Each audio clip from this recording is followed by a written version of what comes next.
One of the most intriguing and enigmatic stories in the Gospels about Jesus is the story in John chapter 2 in which Jesus changes water into wine.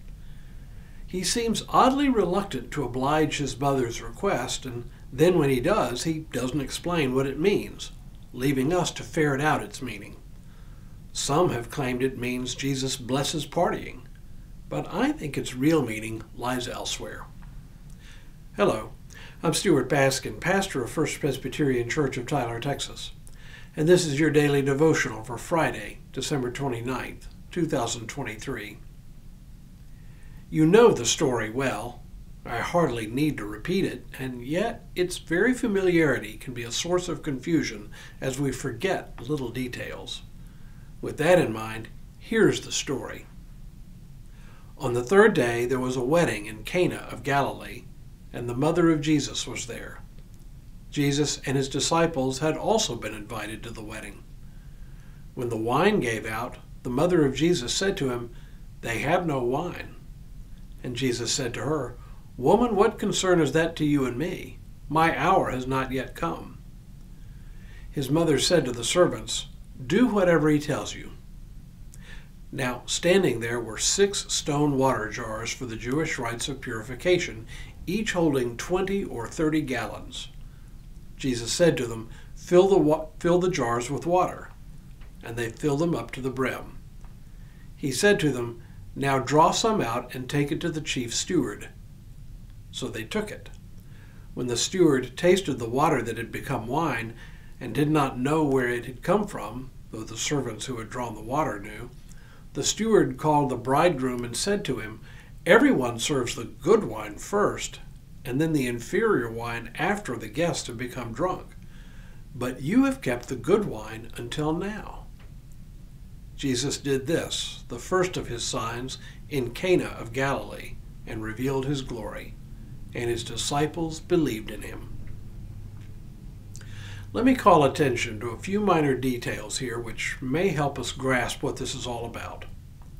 There was a wedding in the little town of Cana, probably a small fishing village on the southwestern shore of the Sea of Galilee. This is not all that far from Nazareth, where Jesus' mother probably lived and where he himself had grown up. The bride or groom must have been a family friend, and perhaps even a relative, though we simply don't know. But we do know something about the host himself. This was probably not a wealthy person giving this wedding feast. To run out of wine would have been deeply embarrassing. Is this why Jesus' mother prodded him to perform some kind of miracle? Was it out of sympathy for the host? John doesn't tell us, but it certainly seems plausible. That leads to the next important detail: the number and size of the jars Jesus instructed the steward to fill.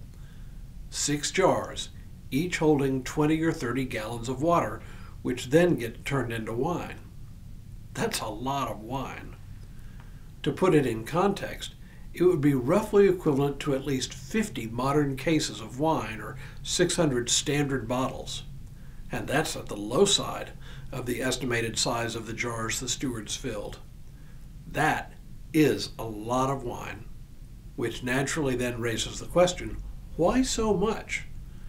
Were there so many people at this wedding that they needed an extra 600 bottles of wine? Did they expect the banquet to go on so long that they would need so much wine?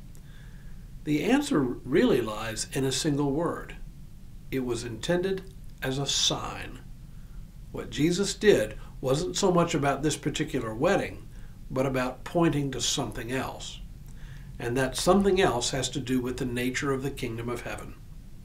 In the first place, and I frequently point this out, one of the most enduring images of the kingdom of heaven is that it is like a wedding banquet.